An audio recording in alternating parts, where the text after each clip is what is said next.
Anybody that thinks he can pocket the opposition by forcing governors and senators to join him to win election, the man is living in wilderness.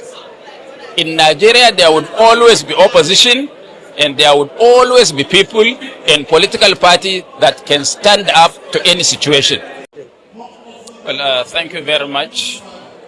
I am glad and highly elated that I'm part of this celebration today.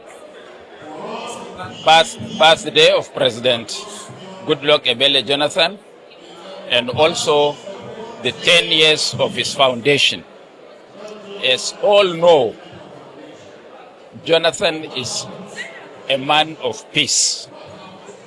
He is the greatest democrat of our time, because in contemporary history, there was no African leader that voluntarily relinquished power and accepted the verdict of the people. And he's a man of peace in the sense that Jonathan, when president, had been a listening president. First, you know, when we demonstrated against him, when he increased fuel price, in his own magnanimity as a Democrat, he listened to the voices of the electorates and withdrew that increase.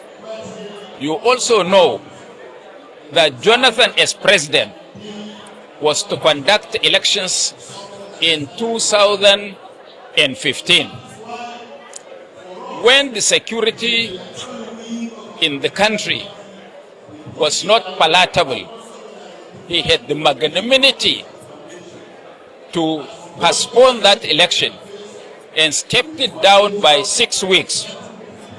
Most African presidents could have used that chaos to declare themselves president of the country.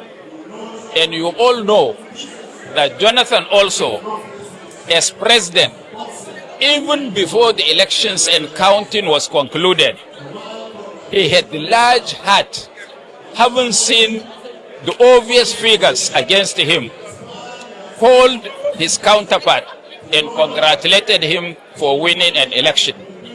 I hope Nigerian leaders and contemporary African leaders will emulate this gentleman called President Goodluck Ebele Jonathan. Well, it's not only this government. All governments in Africa, and indeed in the third world, should learn from the lessons, the actions, and the attitudes of President Goodluck Jonathan as a Democrat. And since he left public office, you know and I know that he has never rested, because Africans and indeed the third world had called for his counsel and had called for his genuine neutrality in supervising elections across Africa. I want to assure you that anybody that thinks he can pocket the opposition by forcing governors and senators to join him to win election, the man is living in wilderness.